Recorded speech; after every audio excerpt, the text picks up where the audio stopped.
Cody, Rex, Anakin, and Obi-Wan made quick work of the roster of the unlucky troops who would be temporarily stationed on Rishi Moon Outpost, then split to their separate ships to resume the hunt for General Grievous.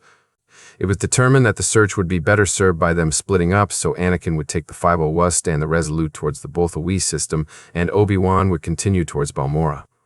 Sad goodbyes and hugs were exchanged, and then it was once again just Cody, Obi-Wan, and Kaz aboard the Negotiator in pursuit of the enemy. Kaz made his way down to the training deck, explaining to Cody that he had promised Waxer and Boyle that he would run drills with Ghost Company, leaving Cody and Obi-Wan alone on the bridge to set up their hunt for the Separatist cyborg. Throughout the planning session, Cody found himself stealing glances at Obi-Wan out of the corner of his eye like he was seeing the other man for the first time. Something about admitting how he felt out loud had opened the floodgates, and Cody found it entirely too difficult to look away. He kept noticing the way Obi-Wan's hair would fall over his forehead, or the determined gleam in his eyes as he attacked a new problem, or the glorious way his mind spun out, possibilities and thoughts passing through it at light speed, or the elegance of his hands as he pointed at the map or stroked fingers over his beard. Truthfully, Cody would admit to being distracted and annoyed with himself about it. Every time he noticed something new, it was like a fire started in his chest that spread up to his face and made extremely inappropriate thoughts jump to the front of his mind. It was like that night of 79's only 100 times worse. Cody had not had this much trouble getting control of himself since he was a tiny cadet with anger issues. He acknowledged that he'd never had feelings quite like these before and knew on some level it was because he'd been surrounded by brothers his whole life. Obi-Wan was decidedly not his brother. Cody's brain was viscerally and intimately aware of this fact, and it made his skin tingle and his guts clench every time the general came near him. As annoying as it all was, it felt good, too, and Cody wanted to just let go and revel in it, the fact that they were on the bridge be damned. The only thing holding him back was the fact that he knew the general would probably put him through the bulkhead if he did any bit of what he was thinking in public. Obi-Wan Kenobi, for all of his public flamboyance, was an intensely private person.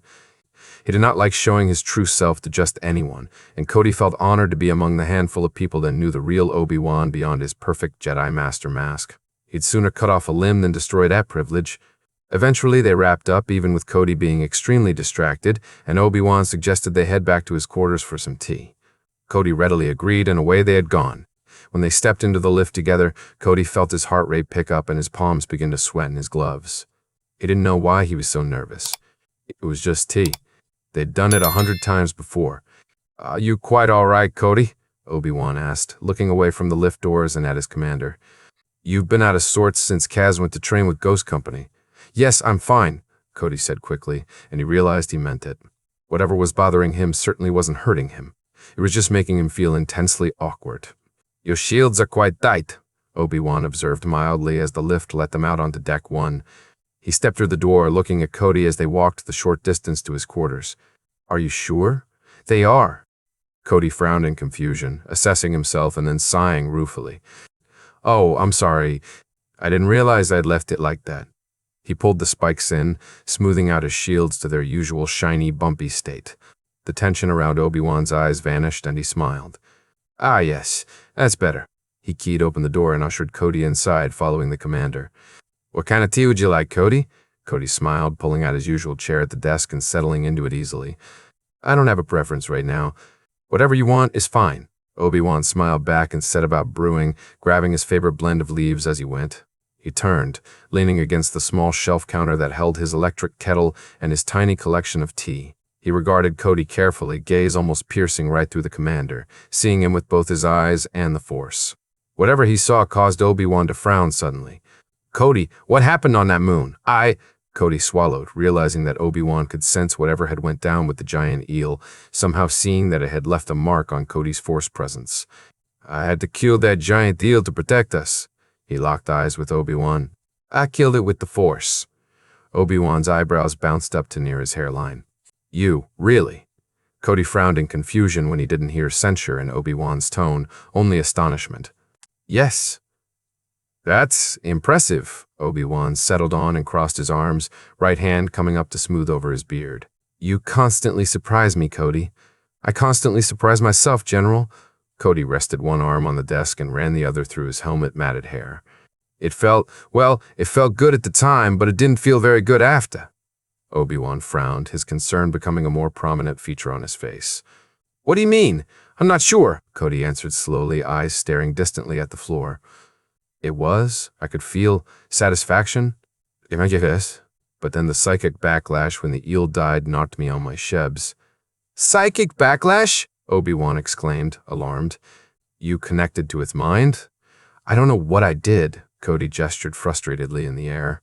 Those spikes on my shields? Cody waited for Obi-Wan to nod in acknowledgement. I dug them into the eel. I don't know why I did it, I just did it. It's how I found the weak point on its neck to snap it. Obi-Wan regarded Cody intensely for a long moment. It is a very advanced force technique to use one's mental defenses as a weapon. You seem to have mastered it quite on accident. His tone did not sound very reassuring. However, it's rare and hasn't been taught at the temple for a very long time. Cody braced himself, sensing he was not going to like the answer to his next question. Why? It's associated with the dark side of the Force, and when Cody's eyes widened in panic, Obi-Wan hastened to explain, hands out at a placating motion. That's not to say the technique is dark itself. Do not misunderstand me. It is firmly and completely a gray area, Cody. But like the incident with the eel has shown you today, it certainly has the potential to become something else. Be extremely cautious about doing that again. Cody nodded, jaw clenching and unclenching, causing the muscles in his face to jump and twist, pulling at his scar. Well, I swear I will. Hat, ijahaha. Good. Obi-Wan was stopped from saying anything further by the kettle starting to whistle. He turned, pouring the hot water over the tea, then levitated the whole set over to his desk, walking over behind it and sitting in his chair. He sat back into it, shoulders straight and hands on his knees. Cody, you are not a Jedi. Stop holding yourself to those standards. I might not be a Jedi, but I can fall to the dark side just as easily, Cody argued back, his shoulders trying to climb up to his ears, Force presence spiking out in his upset at that thought. Yes, that's true, Obi-Wan acknowledged blandly, knowing better than to obfuscate the truth from Cody. But you are hardly in danger of doing so now. The only things you need to keep in mind are that you do not use the Force out of anger and that you give your negative emotions over to it. If you fail to do that, then there might be trouble down the road. Cody nodded, blowing out a breath and trying to force himself to relax. He realized what a useless endeavor that was and decided then and there to make an attempt at releasing his emotions. Without a single clue how it worked, Cody shut his eyes, evened his breathing, and reached out for the Force. Obi-Wan felt him do it and caught on immediately, slipping into the meditation with Cody and guiding the commander like he would his Padawan. Cody's emotions were older, heavier, and much more stubborn than Kaz's. They clung to the commander like tar, and it took a sizable combined effort from Obi-Wan and Cody to pry them loose and excise them. They made slow, careful progress, and as they went, Obi-Wan felt his commander's Force presence lighten and start to glow, and he realized belatedly that it had been dimming so slowly he'd not noticed. He resolved to pay closer attention. When all the negative thoughts and feelings had been acknowledged and swept away, they opened their eyes in tandem. You need to do that more often, Cody, Obi-Wan said quietly. Cody nodded. Yeah, I think I do. Obi-Wan reached out and patted comfortingly at Cody's knee, even though it was covered in armor. You're all right, Cody. Don't fret over it. Don't fret over it. I will always be here to help you when you need it or when you ask. I won't let you fall. Letting those words sink in, Obi-Wan reached over and poured them 2 cups of steaming tea, sliding Cody's over to the commander across the desk. Cody took up his mug, sipping at the hot liquid and letting it soothe him. Cody sagged even further, feeling like a bubble had popped in his chest. Letting his tension and anxiety go had felt good, and breathing in the warm steam from the tea was like breathing in light. He suddenly understood why Obi-Wan liked it so much. He looked up at Obi-Wan and smiled over the rim of the cup, only to quirk a quizzical eyebrow when he noticed the general was giving him an intense look again. Now, what else is bothering you? Cody winced, apprehension filling him. I don't know if you're ready to have that conversation yet. Ah, Obi-Wan mumbled, the tops of his cheeks flushing as he looked away at the tea set on the desk. He crossed his arms, leaning back into his seat and setting his right ankle on his left knee. He cleared his throat. I think, Cody, that you might be wrong about that. Cody felt like someone had punched him in the chest and his eyes went round. What? You heard me, Obi-Wan answered, the flush spreading from his cheekbones down to the rest of his face. Cody felt an involuntary smirk start to tug at his lips. Oh, did I? He set his mug on the desk, leaning forward in his seat playfully, resting his elbows on his knees, letting that smirk form fully as he did. I don't know. Maybe you need to tell me again. Obi-Wan narrowed his eyes, then rolled them in exasperation. I think we need to talk about it, Cody. Kaz has started to notice something is going on. It would be irresponsible to continue to ignore it. That made Cody lean back into his seat, his teasing mood leaving him. He nodded. All business now. Today was the day for tough conversations, it seemed. When Obi-Wan wanted to talk, boy did he ever. Yes, I agree. I'm glad you think so too. Yes, well, Obi-Wan straightened primly in his chair.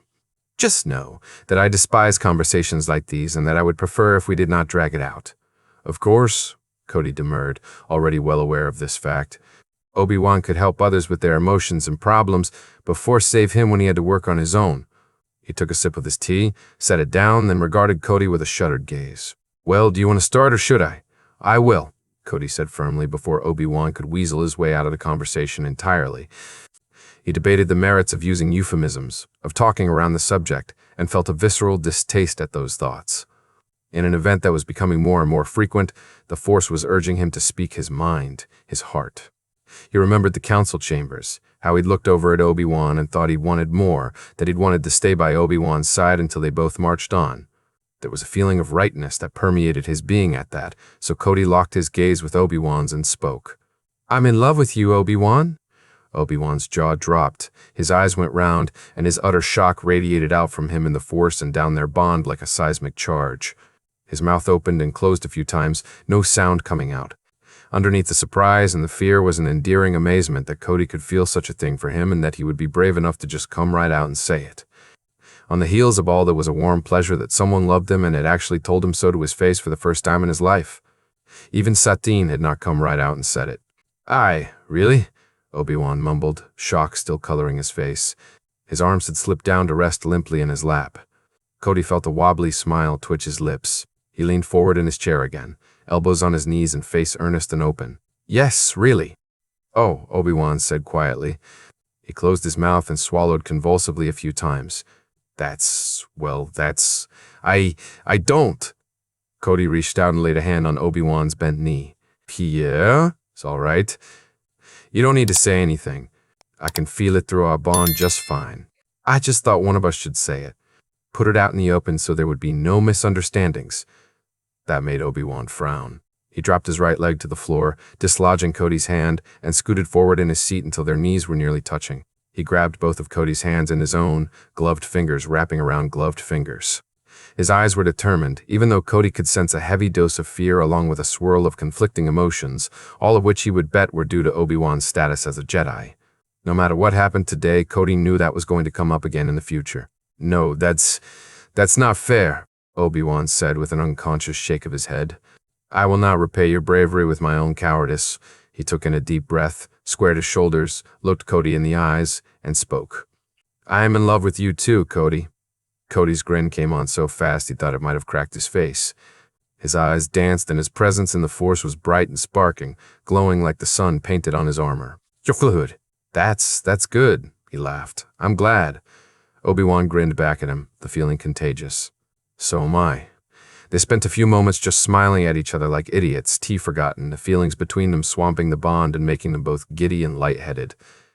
Cody had the wild thought that Obi-Wan was beautiful, a work of art, and that he could spend hours just looking at him like this, happy, carefree, open, and honest. That, of course, was when reality decided to intrude. Obi-Wan's face fell a little, but his pleasure didn't completely fade. He blew out a long sigh.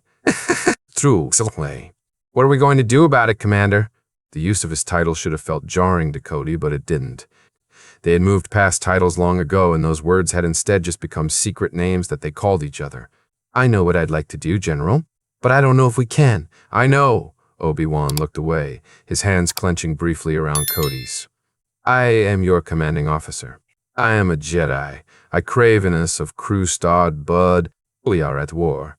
This is not the moment for soft feelings. I know it's not, Cody answered easily, tugging on the Jedi's hands, causing the other man to look at him again. He could feel Obi-Wan's reluctance, colored by the specter of another old hurt, like he'd been in this situation once before and was distressed at history, once again repeating, Well, honestly? When is it ever?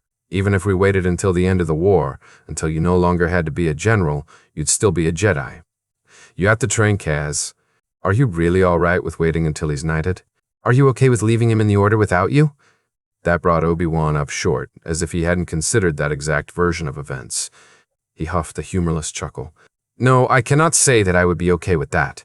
"Well," Cody started, sensing victory on the horizon and seizing onto it for all he was worth. "In that case, we have two options. Either we choose to do nothing about it and continue on as we are until we both march on, or we do something about it here and now." He paused for effect, letting that thought sink in. "I know which one I'd pick."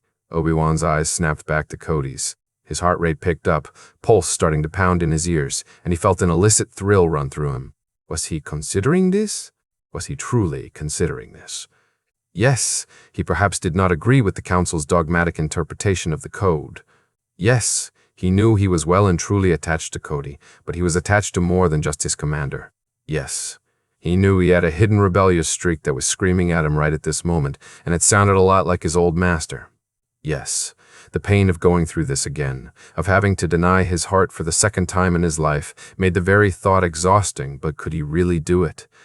Could he live like Anakin? Resigned to the shadows, to the hidden, to the secret? That Obi-Wan did not know. But he also knew that he wanted very, very, very badly to find out. "Aye, Obi-Wan," said slowly, voice quiet. He sat there for a moment more, just breathing, absorbing Cody's silent strength, and using it to fortify himself. Cody, Obi-Wan thought, was a truly remarkable man. Blue eyes met amber and Obi-Wan nodded. "You're right. We do have two options. I will be honest and tell you that I was in this very situation once before with the Duchess of Mandalore, Satine Kryze. If you had not already guessed, we had mutually agreed to do nothing, to go our separate ways as duty had come firmly between us." "But," Cody said, hope shining from his eyes, fingers twitching against Obi-Wan's. "But," Obi-Wan began again, voice strong and level, head held high. He'd made his choice and he could feel the force swirling around him, flowing through Cody, their bond, strengthening it and solidifying their connection. This was what the force wanted, so it was what Obi-Wan would do, because he wanted it too. "I will not do that to myself again. It's too painful. I just can't. I don't know what it will look like, and I have no idea what I'm doing. But, Cody, I'm willing to go on this journey with you. If you'll have me." Cody grinned so wide his cheeks hurt, his own heart pounding in his chest, his hands starting to tremble and his breathing speeding up. "Of course I will," he laughed, happiness bubbling out of him. "I have no idea what I'm doing either." "We'll just have to figure it out together." Obi-Wan smiled back at him, then lurched forward impulsively, following an instinct, and wrapped his arms around a startled Cody, pulling the other man into a hug. Their chairs were just close enough to let it happen if they both sat on the edges of their seats, even if balance was a precarious concept. Obi-Wan turned his head, burying his face in the junction of Cody's neck and shoulder, breathing him in and smiling. He could feel Cody's grin on the side of his face as the commander nuzzled his nose into his hair. Their armor prevented Obi-Wan from feeling the warmth of the other man's skin, and he had the wildly thrilling thought that he would get the chance to do this without armor in their way. Cody laughed like he'd heard that thought, which he probably had. He pulled back, hands at the back of Obi-Wan's head, and pressed their foreheads together in a gentle covenant. They were both smiling so hard their faces were starting to get tired, but Obi-Wan couldn't make himself stop. This close, he could see all the different shades of orange and gold and brown in Cody's eyes. They really were quite different from the other troopers, an orange amber that set the commander apart. A sharp longing flooded down their connection. Coming from Cody, and Obi-Wan felt his mouth go dry when he realized the shape of it. His smile slipped, his breath caught, his eyes looked back and forth between Cody's own, but he made no move to stop the commander. Cody shifted, his forehead sliding gently along Obi-Wan's, his own smile leaving as he swallowed thickly, head tilting in at just the right angle, nose brushing gently along Obi-Wan's. Their lips were a hair's breadth apart. The moment felt suspended in amber, hanging there, glittering in the air like a jewel. Cody closed the distance, his lips pressing gently against Obi-Wan's in a slow, hesitant pressure. Obi-Wan felt like a bubble popped in his mind and his hands came up, sliding into Cody's hair, thumbs framing the commander's face as he pulled the other man closer, pressing their lips together firmly. The bond flared and flashed behind his eyes as they slipped closed, stunned pleasure lighting up the both of them, causing heat to build beneath their skin. Obi-Wan moved his lips slowly against Cody's, the other man catching on quick and mimicking the movements with the same dedication he gave to battle strategy. It felt glorious to have all that attention focused entirely on him. Obi-Wan pulled away carefully, their lips clinging lightly to each other as he did. His eyes slipped open, and he smiled shyly at Cody. The commander's face was flushed, a look of absolute wonder on it. It suddenly occurred to Obi-Wan that this had been Cody's first kiss. Obi-Wan would not call himself experienced or an expert, but he figured that 3 kisses in his whole life amounted to more than none. He felt humbled, yet proud, that he had been able to give that to Cody. That? Cody's voice was rough and deep, and it sent a fission of heat straight down Obi-Wan's spine. That was amazing. Yes, quite, Obi-Wan agreed, and he leaned back in to do it again, unable to help himself. Kissing Cody felt like light and heat, a joy working its way steadily up from his toes. The commander's lips were soft, lightly chapped, and eager as they moved against Obi-Wan's own. The Jedi wove one hand into the hair at the back of Cody's head, the other sliding around to cup the other man's jaw and tilt his head just so. Cody made a little hum of approval that vibrated against his lips and the tips of Obi-Wan's fingers on the column of his throat, and the commander's own hands moved, one fisting in Obi-Wan's tunics at his collar and the other weaving into the longer hair near the top of his head. Boldness filled him, and Obi-Wan tugged Cody's bottom lip into his mouth and lightly bit down, dragging his teeth along it as he pulled away. Cody let out a guttural groan, his fingers spasming, mouth chasing Obi-Wan's as the Jedi leaned back. Obi-Wan stopped him with a light pressure on his throat and let out a quiet chuckle. No, come back, Cody mumbled, eyelids fluttering, trying to tilt his head back towards Obi-Wan again. In a moment, Cody, Obi-Wan murmured reassuringly. He shifted, giving Cody a wry look when the commander finally opened his eyes. The chair underneath him creaked precariously. I think I'm about to fall out of my chair. Cody let out a startled laugh, shoulders shaking, and tightened his grip on Obi-Wan, keeping him firmly planted in his seat. Oh well, we wouldn't want that. Oh no, decidedly not. Obi-Wan agreed, smiling widely, eyes sparkling. Cody's eyes flicked over to Obi-Wan's narrow bunk, and he actually considered it for a moment before visibly vetoing that idea. Neither of them were ready for that yet. Instead, he helped Obi-Wan rearrange their chairs so close together that they had to interweave their knees in order to sit comfortably. Obi-Wan was so close to him, Cody imagined he could feel the heat of him even through his armor. Just as Cody was leaning back in to kiss him again, the door chimed. Cody and Obi-Wan jumped back like they had been burned, Obi-Wan hastily scrambling to his feet to meet whoever it was at the door. It opened before he could get there to admit Kaz into the cabin. The cadet was grinning from ear to ear and a little sweaty from his training. Obi-Wan felt some of his anxiety drain out of him when he realized it was only his Padawan. Of course, right on the heels of that thought was the revelation that he and Cody had been blithely raising a child together for months. He had the hilarious epiphany that they had done things quite out of order. Look, Master. And Helix said it's time for late meal and he sent me to get you, Kaz said, completely ignoring the tension in the room. He walked in further and spotted Cody. Good. I figured you were here. I told Helix that, but he didn't believe me. Cody floundered, looking between Obi-Wan and Kaz, having no idea how to handle a situation like this before he mastered himself and emulated Obi-Wan's blasé calm. Ah, yeah, here I am. Late meal, huh? Yep, Kaz grinned at him. We haven't eaten together in 3 days. Come on. I'm hungry. Oh, well, we mustn't let you go hungry, Padawan mine, Obi-Wan said with mock affront in his voice. He looked back over to Cody, who was still seated in his chair. Well, what do you think, Cody? Dinner? Cody smiled at him and stood. Dinner sounds great, Obi-Wan. Kaz's eyebrows bounced before he schooled his expression and kept his opinion entirely to himself. Instead, he did a fist pump and ran for the door. Food! Cody and Obi-Wan shared a commiserating look and followed after him. Cody picked up on the dregs of Obi-Wan's thoughts from earlier and was reminded of what he'd told Rex. That, when he and Obi-Wan had worked themselves out, he would say the gay Balmanda to Kaz. Well, he and Obi-Wan had officially worked themselves out, and the Jedi had admitted, even if it was in the privacy of his own head, that they were raising a cadet together like proper Mandawad. Cody had even managed to give them a family crest, one that would soon be proudly displayed by all 3 of them and Rex. Cody made a mental note to set aside time to help Obi-Wan paint his own armor. They shuffled into the lift, Kaz between them, and the cadet seemed to be brimming with an eager energy that was disproportionate to getting food. Cody looked down at the top of his spiky-haired head and tried to puzzle it out. The answer nearly smacked him in the face. Of course! Kaz had been pushing him and Obi-Wan together for the last few weeks, and he had a bond with both of them as well as his affinity for the living force on his side. Kaz knew exactly what it was he had walked in on. Cody sighed and rolled his eyes, causing Obi-Wan to frown over at him. Never one to shy away from anything, Cody spoke. You can't tell anyone except Rex, kid.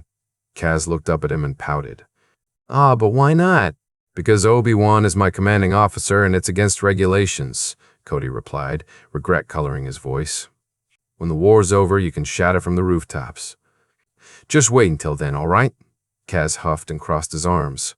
Fine. Obi-Wan's countenance had gotten more and more surprised as they spoke until he simply couldn't contain it any longer. Pardon me? Shout it from the rooftops? You really thought he wouldn't notice? Cody asked with a disbelieving laugh. Obi-Wan shook his head and let it drop onto his fingertips briefly. He looked back up at Cody, expression rueful. I suppose I had, yes.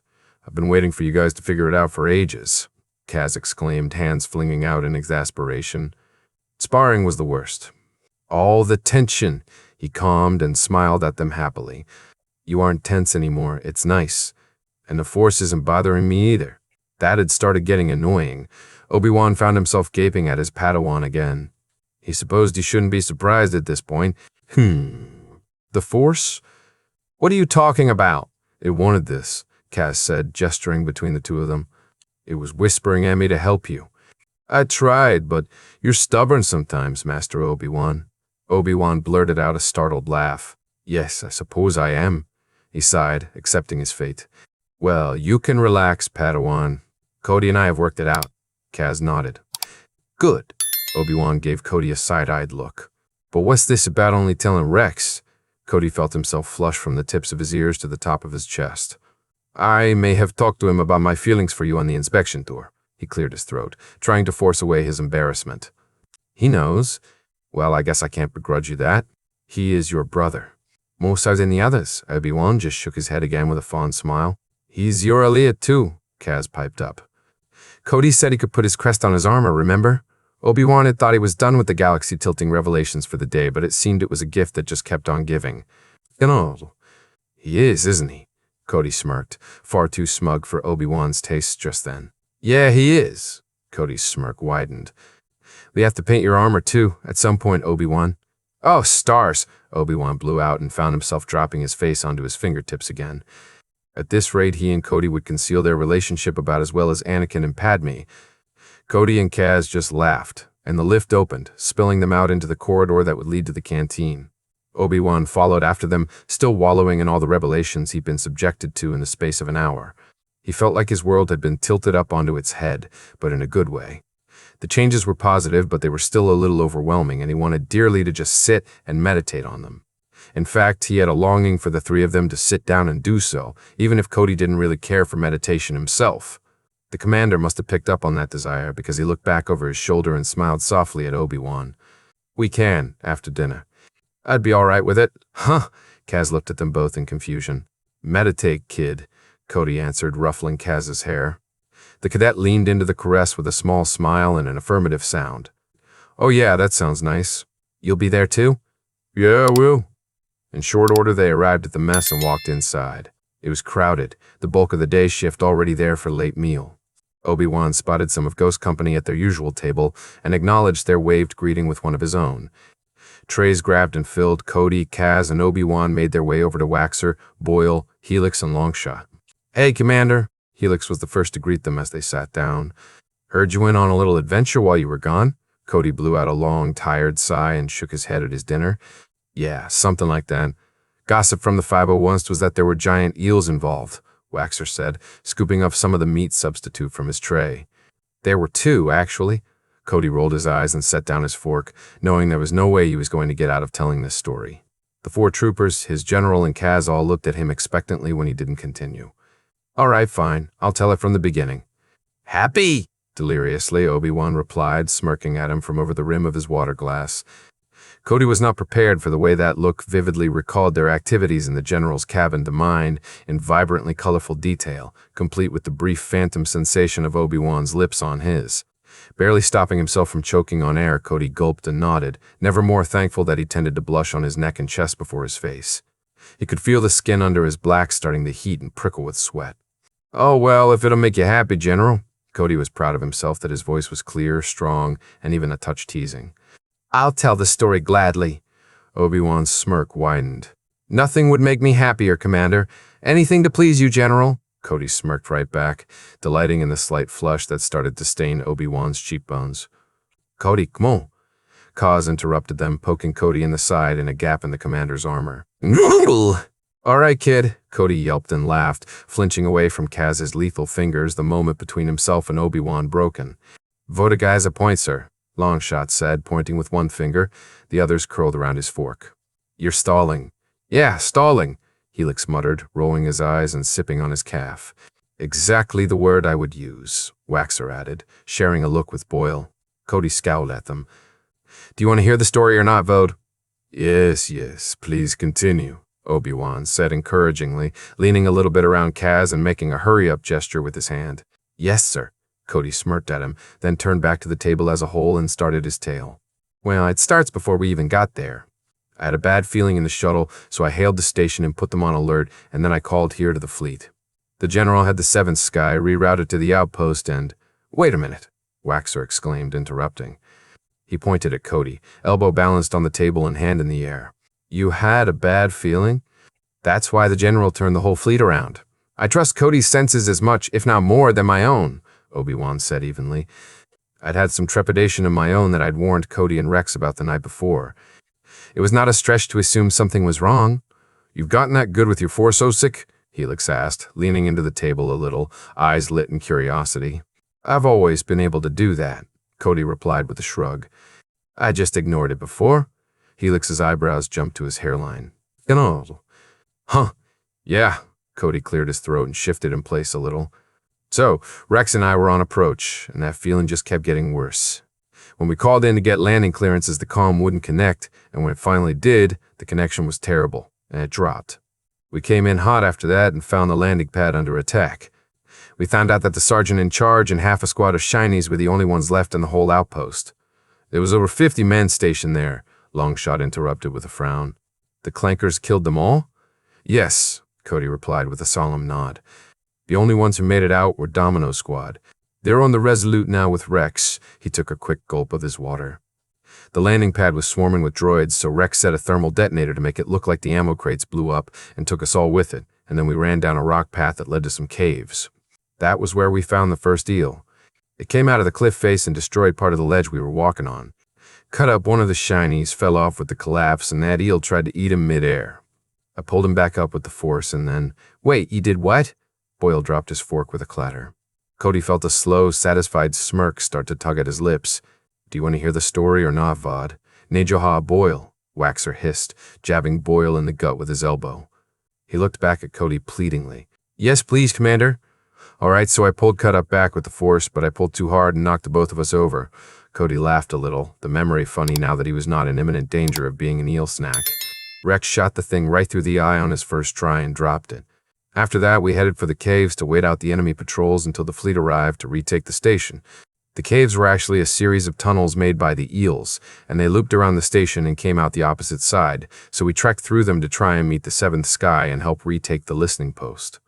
You decided to walk through a bunch of tunnels made by creatures that had already tried to eat you, Helix said, words pronounced slowly and deliberately. His eyes narrowed in a glare and did not leave Cody's face. No offense to you, General, but Commander. You're supposed to be the sane one, sir. That was a Jedi plan. Cody sighed loudly and rolled his eyes. Don't worry about it, Helix. I already heard it from Rex. He beat you to it. No, this is a foot stomp for emphasis, Helix retorted quickly. He jabbed an angry finger in Cody's direction. Don't do things like that. Yeah, all right, Helix, Cody said with an exasperated look on his face. You done? Helix's jaw was set in a mutinous line, but he nodded. For now. Cody rolled his eyes again and continued. We walked in the tunnels for a little while and nothing happened. The floor started to shake about halfway in, and the biggest creature I've ever seen came blasting out of the floor. It chased us all through the tunnels until we got to the end, and it followed us out. Cody swallowed, looking down at his plate for a moment before looking up and staring at the wall past Helix's shoulder. His Force presence was sharp and spiking. The hide was too thick, blasters couldn't touch it, and I could tell it would chase us all the way back to the listening post, so I used the Force to snap its spinal cord. Kaz gasped. What? Cody winced, looking down at the cadet and wrapping a comforting arm around the boy's shoulders. Kaz leaned into him, and Cody pulled him closer. I know, I'm sorry, kid, but I had to. It would have killed my vote if I didn't. Obi-Wan's hand came up to run soothingly through his apprentice's short, spiky hair. It's all right, Kaz. Sometimes animals don't give us a choice and we have to make hard decisions. Kaz nodded and snuggled closer to Cody, even though the commander was still wearing all of his armor. No, but Cody needs a hug. That caused some scattered laughter at the table, breaking the uncomfortable tension that came from Cody's story. Helix was the first one to speak. Yeah, he does. You're right, Vodka. Hugs on medic's orders. Lek, Helix, Kaz mumbled, bringing his arms up and around Cody's ribs. Cody just tightened his arm around Kaz in response and looked over at Obi-Wan, making brief eye contact. That idea of meditation was looking more and more necessary, especially since Cody had yet to hear from Kaz the story of the cadet's trip to Ilum and the explanation for his up-and-down moods. Kaz was not quite his usual self, though he was putting up a good front. So, Kaz, Cody began, keeping his voice light. You haven't told me anything about Ilum yet. How was it? Kaz tensed under Cody's arm, and it caused the commander to direct another concerned look at Obi-Wan. Kaz sighed heavily. It was all right. I found my crystal. Yeah, but what happened, Vodka? Helix asked, using his tone of voice to try and lighten the mood a little. Kaz turned his head and gave Helix a baleful look. I just walked through the caves until I found it. Cody frowned, sensing Kaz's unease start to ratchet up. What happened? I don't want to talk about it right now.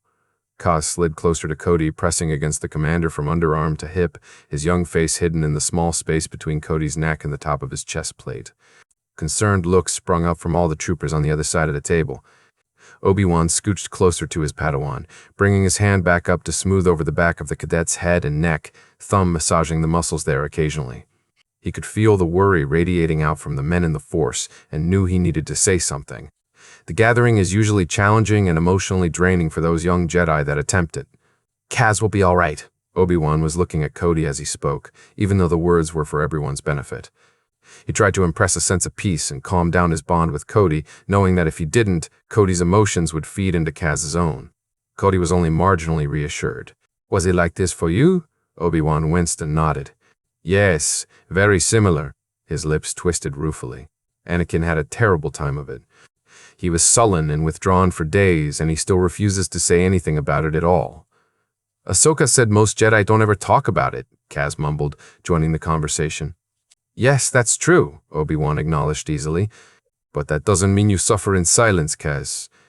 We've talked about this, Kaz sighed, breath skating across Cody's neck and collarbone. I know, Master. Listen, Vodka, Helix said kindly from across the table. We want to help you. So why don't you shift around and tell us about it, okay? Your Ori-Vod are here and ready to listen. Kaz nodded, the spiky tips of his hair brushing against Cody's jaw. He twisted in his seat, still staying in the comforting circle of Cody's arms, but facing his Vod across the table. All right, I'll tell you about it a little. Ahsoka was right, Obi-Wan said, hands sliding down to curl comfortingly around the back of Kaz's neck, his forearm resting partially on top of Cody's own. There are experiences in the caves that are intensely personal, and you are under no obligation to provide details. However, talking about how those things made you feel can help. Yes, Master, Kaz swallowed, looking at Waxer, Boyle, Longshot, and Helix, all of whom were gazing at him with expectant care. So, kid, Longshot smiled encouragingly. What happened? Well, there was a blizzard outside when we got there, Kaz began, taking in steadying breaths and leaning heavily into Cody's side. Master Obi-Wan opened the entrance to the caves with the Force. It was covered over with ice and he cracked it all. It was really loud, and when we got inside, I could hear the most amazing music all around. Music? Helix asked, eyebrows bouncing in surprise. All the Kyber were singing, Kaz said, lips starting to turn up in a smile as he remembered the sounds. It was pretty. My crystal was the loudest. I heard it right away. Oh, hey, there you go. Waxer nodded along, eating the last few bites of his meal as he did. Off to a good start, kid. Kaz bobbed his head in agreement. But then I had to go down the tunnel to the caves. When I got inside, it was like putting on earmuffs. I could barely hear anything at all. It was dark, so I cracked a glow stick and just kept walking, he faltered, swallowing convulsively. I came to a cave at the end of the tunnel, or maybe in the middle of it, I guess. Cody leaned down, briefly touching his forehead to Kaz's fluffy hair. It's all right, kid. I had a Force vision, Kaz answered, summoning his bravery. In the cave. He reached out and snagged a handful of Obi-Wan's robes. Oh, it was terrible. I hated it. Everyone was dying, and I couldn't stop it. There was nothing, and Master Obi-Wan wouldn't get up, and Cody. Udezi, Kazika, ga morutaika, Cody murmured into Kaz's hair, sharing a concerned glance with Obi-Wan. This vision sounded extremely ominous. Hush, Kaz. We're all here, safe and sound on the negotiator. It was just a vision, Padawan. That's all. Obi-Wan's thumb rubbed soothing circles into the skin of Kaz's neck below his ear. Hey, it's okay, kid.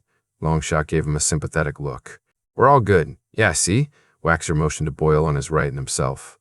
We're fine. All clear, Helix said with a soft smile. Kaz took in a series of shaky breaths, letting his tension out into the Force, drawing on it for strength. No. It was just a vision. He blinked, refocusing on his story.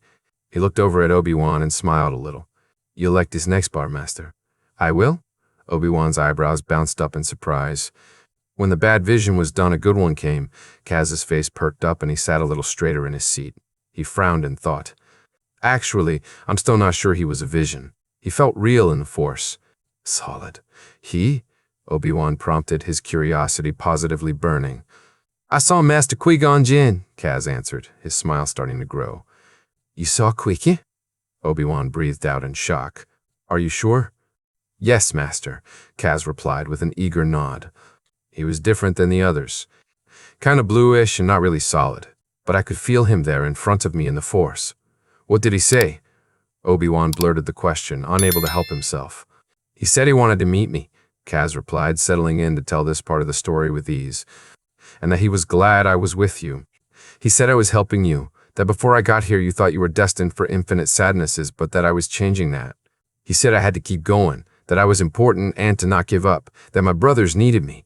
Obi-Wan looked bowled over by this, entirely oblivious to Cody's concerned gaze snapping to him when Kaz had talked about infinite sadness. It was difficult to believe that his dead master had spoken to Kaz. Such things were impossible, and more than that, entirely unheard of. Yet the Force rang with the truth of Kaz's words, and they sounded like Qui-Gon's usual brand of encouragement wrapped in gentle scolding. He could even imagine the way his old master's face would have looked as he said it. Did he say anything else? Obi-Wan's voice was a hoarse whisper. Just that he would talk to you when the time was right. I told him that you missed him and would like to see him, and that's what he said. Kaz moved his hand from its death grip on Obi-Wan's robes to his master's knee and gave it a comforting squeeze. I could tell he was proud of you. He lit up when I asked about you, and he said he missed you, too. Obi-Wan felt like his breath was suddenly punched from his lungs. He was? Kaz just nodded, amber eyes shining and focused on Obi-Wan's blue ones. Yes. General? Cody asked, voice pitched low.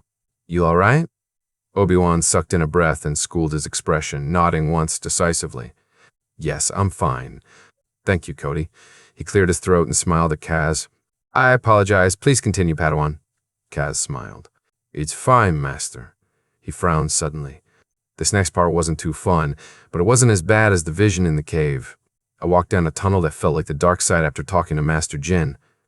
The dark side? Cody interrupted, worry making his voice sharp. Peace, Commander, Obi-Wan intervened. It wasn't truly the dark side of the Force. It was a test, nothing more. Right, Kaz said with a quick glance at Cody. So, I walked down the tunnel and then suddenly, General Skywalker was behind me. General Skywalker? Boyle blurted out, looking supremely confused.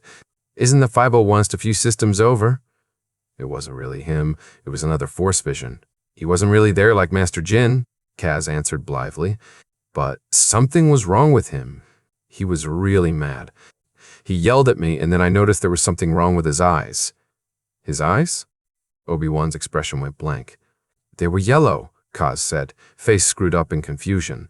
I don't know why. Yellow, Obi-Wan repeated flatly. I see. Yeah, it gets worse, Kaz said, face twisted in sympathy. He started really screaming at me, and then he attacked me with a red lightsaber. This caused Helix, Waxer, Boyle, and Longshot to all clamor over each other to speak. What? Hang on, but isn't he a Jedi?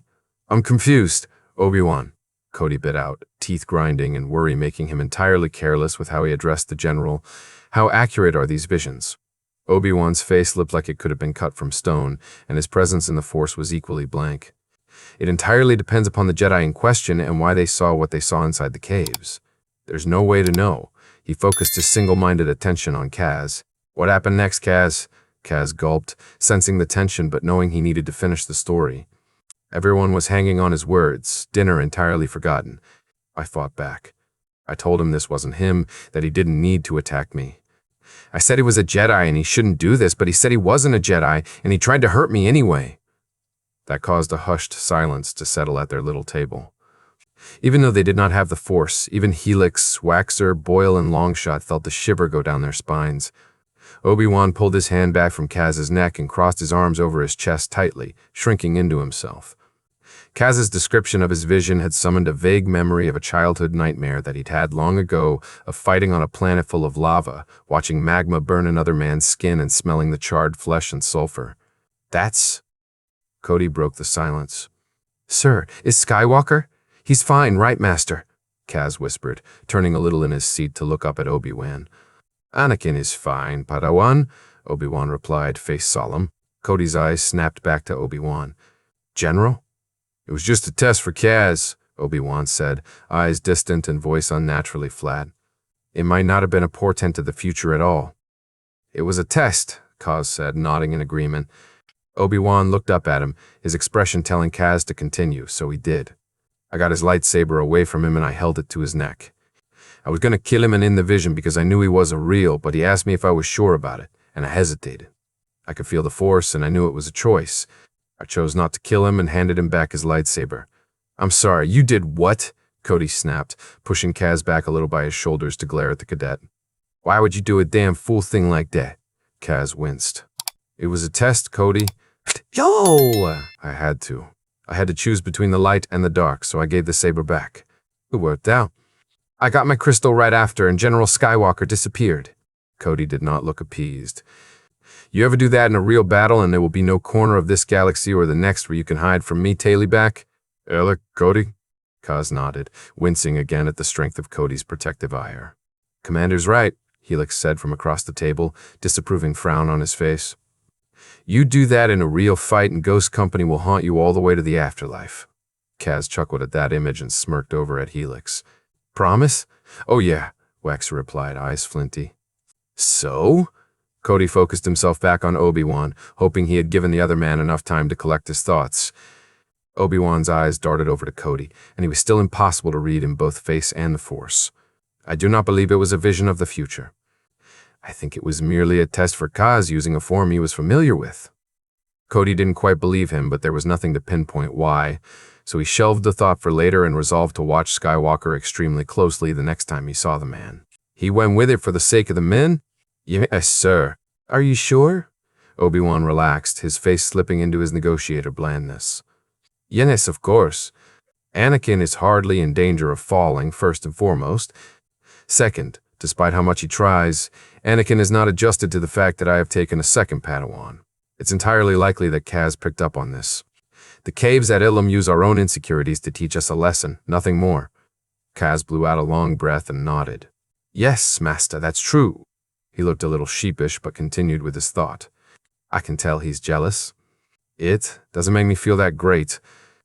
And we got into it on the Resolute when we were chasing the Malevolence. Hold on, what? Cody interrupted, not having heard this story yet. What do you mean you got into it? I might have suggested he was risking lives by chasing after Senator Amidala, Kaz said, rubbing a hand at the back of his head. He didn't appreciate it. Cody rolled his eyes. No, probably not. He's gone on her. They're in a relationship. Waxer snickered. Worst kept secret in the GAR, that. Obi-Wan goggled at them. You're not serious? You know? Helix shrugged. Yes, General. It's Skywalker's business. We liked him when he was our commander before he took the 5-0 worst, and Rex seems to trust him. We don't spread gossip to the Napborns, Longshot confirmed, voice solemn. Not a single peep, Boyle said with a supporting nod. They don't even know you speak our language, sir. We haven't even said word one about Kaz. Obi-Wan narrowed his eyes at them in suspicion but didn't comment, knowing for sure there was a thinly veiled hint in that sentence. He could tell through the Force that Ghost Company had no idea the relationship between himself and Cody had changed, and even though they would support him, he did not want to let them know that it had. He was not Anakin, and even this early in his endeavor, Obi-Wan took it as a point of pride to do this clandestine relationship dance better than his former Padawan. It was moments like this that Obi-Wan was reminded he and Anakin would have made better brothers than father and son. He was never able to master that dynamic with Anakin like he had with Kaz. "That's comforting." Obi-Wan settled on indifference as a response. He gave them all a stern look. "It must stay that way. I keep ye do that way, spurs by." "If the council got wind of it, we know," Cody interrupted, casting Obi-Wan a significant look. "It would not end well."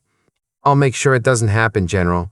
"I know you will, Cody," Obi-Wan replied, acknowledging the double meaning in Cody's words. Cody's lips twitched upwards briefly before he looked away, back down at Kaz. "You all right, kid?" "Yeah, I'm better." He looked over at Obi-Wan. "You were right, Master. Talking helped." "I'm glad," Obi-Wan said easily. "Meditation later will sort you all the way out, I'm sure. We all need it after the events of the last few days." It was telling that Cody was the one to nod vigorously in support of that idea. "Yes, General, we do." Obi-Wan smiled at him, and dinner resumed around them. They would think, meditate, and give their troubles to the Force, and then Obi-Wan would make an attempt to spend some quality time with Cody before sleep called a halt to that plan. He grudgingly acknowledged that he'd been thinking about kissing the commander in the back of his mind since they'd left his quarters. That thought now front and center, Obi-Wan attacked his dinner with a vengeance. The sooner he finished, the sooner he could get on to more interesting activities. He smirked and let the soothing conversation of the troopers wash over him, putting his angst about Anakin away to deal with later. Meditation. He would wait for meditation. UK all. Meditation turned out to be just the cure they had all needed. Kaz lost the last of his residual anxiety over his trip to Ilum, even though he hadn't spoken of the experience any further. Cody managed to wrangle his own worry for himself under control, accepting the fact that he would never quite use and interact with the Force like Obi-Wan and Kaz. Cody knew he was an unknown quantity, the likes of which the Order was not comfortable with, but knew they had no control over. He knew he couldn't be the only Force adept wandering the galaxy without formal training. Surely not every parent surrendered their child when asked, after all, and the Order did not remove children from their guardians unless the child was in some mortal peril. Of the trillions and trillions of life forms scattered across the galaxy, Cody was sure there were more just like him roaming about. Obi-Wan had only confirmed this line of thought, further soothing Cody's fears, and they had all just let the power of the Force wash over them collectively, reveling in the connections between them. Cody had let his own satisfaction at Obi-Wan finally releasing the death grip he had on his emotions be made known, much to Obi-Wan's chagrin. Obi-Wan still fretted over his choice, regardless of the fact that he had wholly embraced it. The conflicting feelings of rightness from the Force and the sensation that he had betrayed the code warred inside of Obi-Wan, leaving him feeling guilty over his own happiness but with no intention of abandoning it either.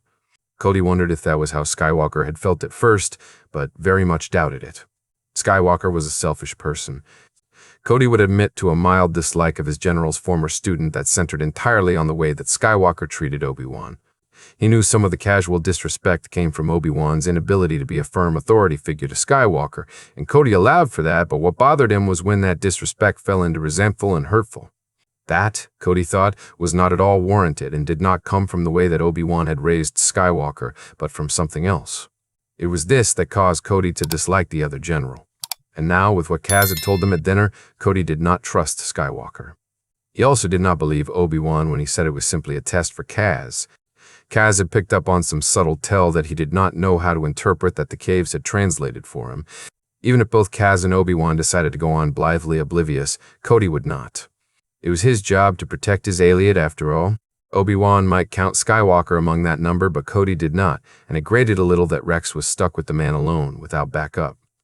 Cody resolved to recruit Kix and maybe Domino Squad into a Rex-watching brigade to be his eyes and ears when Cody wasn't there in person. He was still on the fence about Commander Tano, but Kaz trusted her where he did not trust Skywalker, so Cody was cautiously optimistic. Blessedly, their battalions seemed to work together frequently, so Cody knew he'd be able to watch out for Rex himself more often than not. He also decided to pass the word on to his batch, in case any of them were ever paired with the 501st. The Vogue gossip chain was Beskar tight, and Cody knew not one hint would be passed on to the Natborns if he were to say anything. They had learned very early into their lives how to keep secrets from outsiders. Cody felt himself being pulled from his thoughts and the last dregs of his own meditation, blinking open his eyes and squinting in the dim lights of the cabin around him. When his vision cleared, he realized he was the only one still sitting on the floor of Obi-Wan's room where they had all gathered. Further inspection told him that Kaz was gone, and a glance at the chrono on the wall said, "Why?" It was firmly into the ship's night cycle. Cody focused on Obi-Wan, who was kneeling in front of him, hands on both of Cody's shoulders. By mutual agreement, they had all shed their armor, Cody keeping on his shin guards, boots, and belt in case something attacked them. Obi-Wan was just in his Jedi tunics. His hands were warm, the sensation seeping into Cody's skin through the thin layer of his blacks. The general's eyes were earnest, catching the overhead lights, making the different colors in them jump out. Cody smiled, bringing his own hands up and letting them rest at Obi-Wan's waist, curling his fingers into the rough fabric of Obi-Wan's overtunic. "There you are." Obi-Wan's voice was soft, just like the look on his face. "Here I am," Cody murmured back, chest rising and falling slowly. He still felt a little sluggish, like he hadn't quite shaken off the meditation all the way. "You went very deep into that meditation." Obi-Wan kept his voice low and soothing, his thumbs rubbing circles into Cody's collarbone. "Didn't mean to," Cody mumbled, blinking slowly and feeling like his eyelids were stuck in syrup. "Never done that before," Obi-Wan chuckled. "Yes," I noticed. Cody tried to arrange his features into an aggrieved look, but the muscles in his face still wouldn't fully cooperate with him. "No, my fault." Obi-Wan sighed and shook his head fondly. His hands shifted, settling under Cody's arms, and he stood, hauling the commander up from the floor and onto shaky legs. Cody swayed, the room spinning around him, and Obi-Wan grabbed him tighter, guiding Cody over to his bed and situating Cody near the end of it. Cody's upper body wobbled, and Obi-Wan moved around to sit next to him, keeping an arm around Cody's shoulders. Cody could feel his concern and marshaled his focus, turning his considerable force of will onto the problem. The fog in his mind cleared quickly, and Cody shook his head to knock the last of the cobwebs loose. He blinked rapidly, the room coming into better focus in front of him, and he was abruptly aware of the warmth of Obi-Wan flush along his left side. He gulped, turning his head to look at the other man, eyes cataloging every nuance of Obi-Wan's appearance. "Much better," Obi-Wan said quietly, smile twitching at his lips. "You had me worried for a moment there, Cody." "Sorry," Cody winced a little. "The kid get to bed all right?"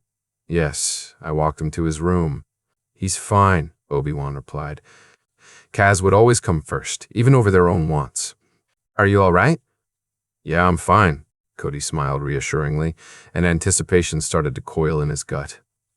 They still had some time before they both needed the sleep, and he intended to take advantage of it. "I'm all right," Obi-Wan smiled back, his words spoken distractedly as his eyes were firmly fixed on Cody's face. It took the commander a moment to realize that Obi-Wan's gaze kept flicking from his eyes to his lips, but when he did, Cody took the invitation he'd been presented without hesitation. He leaned in, not having far to travel as Obi-Wan was already pressed up into his side, and let his lips gently brush at Obi-Wan's, the touchlight, and exploring in a way that it hadn't been earlier. Cody had no idea what he was doing, but his instincts seemed to, so he just followed them, letting his right hand come up and rest on Obi-Wan's cheek, the differing textures of the man's skin and beard pleasant under his fingers. Obi-Wan made an approving little hum, angling his head and slotting their lips together more firmly, his arm around Cody's shoulders tightening, hand curling around Cody's deltoid and using it to pull the commander closer. Cody let himself be shuffled, arm curling around Obi-Wan's waist, leg hiking up a little onto the bed so he could twist his upper body around. They broke apart, snatching quick breaths before Obi-Wan dived back into the kiss, planting short, teasing ones onto Cody's lips in quick succession. A fire burned in Cody's gut, and his hand on Obi-Wan's cheek slid around to the back of the other man's head, hauling him closer. Cody groaned at the feeling of Obi-Wan's soft hair finally sliding through his fingers, and they spasmed around the copper strands. Heat like a brand registered from high on his left thigh, and Cody was intimately aware of the fact that Obi-Wan put his hand on his leg, and that it was smoothing back and forth, causing goosebumps to ripple outward from that point. Obi-Wan pulled away, resting his forehead against Cody's, breathing coming quickly, eyes half-lidded. "Well, yeah," Cody croaked, his voice rough and throat thick. His own chest was moving swiftly in time with his breathing. Right hand twitching, Cody pulled Obi-Wan's face towards his own and captured the other man's lips in a searing kiss. He pulled away, letting their foreheads rest against each other again. "Fuck," Obi-Wan huffed a startled laugh at the curse. "Indeed." The hand he placed on Cody's thigh retreated and found a new home along the commander's jaw. Pulling Cody's mouth back towards his own, Obi-Wan boldly opened his lips against Cody's, the commander mimicking him. They traded a series of slow, open-mouthed kisses, a hint of wet heat teasing at the edge of Obi-Wan's senses. Thoughtlessly, he pulled Cody closer, the other man shifting up onto the bed, following Obi-Wan's own shuffling as he put his back to the wall. Their lips separated with a pop as Cody settled across Obi-Wan's thighs, knees on either side of the Jedi's legs, Obi-Wan's hands on his hips, and Cody's framing his face, thumbs moving over his beard. Cody didn't even pause, swooping back in and planting an open-mouthed kiss on Obi-Wan, and Obi-Wan met him halfway, tongue peeking out to lick at Cody's lower lip. Cody made an approving hum, copying the action tentatively. Confidence peaking, Obi-Wan tangled his tongue with Cody's for the first time, moaning, reveling in the slick heat, the taste, swallowing Cody's own startled moan as he went. Obi-Wan's hands slid up Cody's back as their heads moved, mouths separating and meeting in between breaths of air. All around them in the Force he could feel heat, like a sun burning bright just over their skin.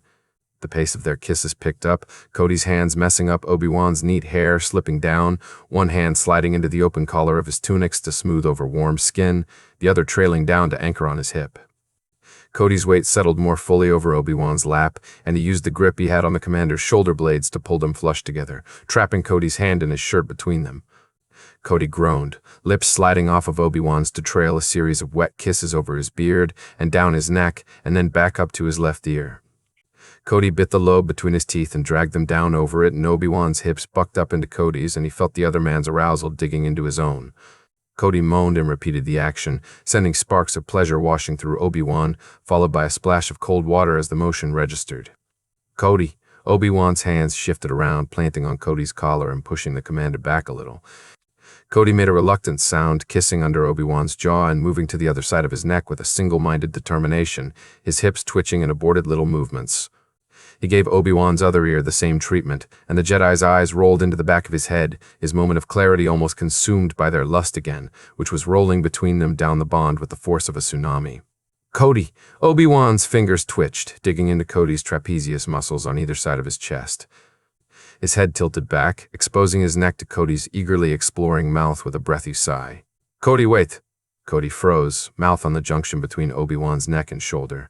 His head snapped back quickly, eyes wide, pupils blown, face flushed, lips swollen, chest heaving, one hand firmly inside Obi-Wan's shirt, fingers teasing over his pectoral, the other hand in the crease of Obi-Wan's thigh, fingers brushing the edge of his glute and thumb digging into the joint of his hip. Cody's full weight was on Obi-Wan's lap, their groins mere centimeters apart, chests brushing with every other deep breath. Cody looked absolutely wrecked, and entirely too attractive. Part of Obi-Wan certainly did not want to stop, though the logical half of him said they really should. Too soon, Obi-Wan continued, dizzy with the endorphins and pheromones filling his mind. Cody nodded jerkily. I know, he swallowed thickly, throat clicking, and he twitched like he just barely stopped himself from leaning back in to kiss Obi-Wan again. But you feel Yes, Obi-Wan breathed, stealing a quick kiss, just a light brush of their lips. I know. He did it again, then pressed more firmly on Cody's shoulders, and the commander leaned back and away, giving them both space to breathe. But not yet. Fuck, Cody hissed, sitting back over Obi-Wan's knees. If he leaned back anymore, he was in danger of pitching backwards off the bed. He pulled his shields around his mind, trying to dampen the feedback loop they'd inadvertently dropped themselves into. Shab. Alek, Obi-Wan groaned out, letting his head hit the durasteel wall he was leaning against. Fortifying his own mental defenses, Obi-Wan pushed the heady lust, trying to drown him out into the Force. Shit, Cody, that was... Yeah, Cody nodded jerkily, his breathing starting to slow as the feelings cooled. Carefully, he climbed off Obi-Wan's lap and settled next to him on the bed, leaning up against the wall himself. He let his head loll to the side and made eye contact with Obi-Wan, a laugh starting to bubble up from his chest. I think I understand why the galaxy is obsessed with this now. Obi-Wan's own hysterical laughter burst from his lips. Oh yes, quite. He shook his head a little, blue eyes dancing. I hadn't expected that. Me either, Cody smiled ruefully. I've never done this before. Neither have I, Obi-Wan wryly replied. Cody's eyes widened briefly at that information, but he filed it away for later. He sighed out regretfully. I should probably go to my quarters. We have a chase to execute tomorrow morning. Obi-Wan closed his eyes and nodded. Yes, that's probably best. He opened his eyes and smiled softly. Sleep well, Cody. Cody smiled back. You too, Obi-Wan. He slid smoothly to his feet, face still flushed, hair still mused, lips still swollen, and gave Obi-Wan one last lingering look before disappearing out of the cabin. Obi-Wan slumped against the wall, skin still overheated, pleasure still singing through his veins, eyes fixed on the ceiling, and thought that it was going to take him a very long time to fall asleep after that. He smirked. Tomorrow was a chance to do it all again.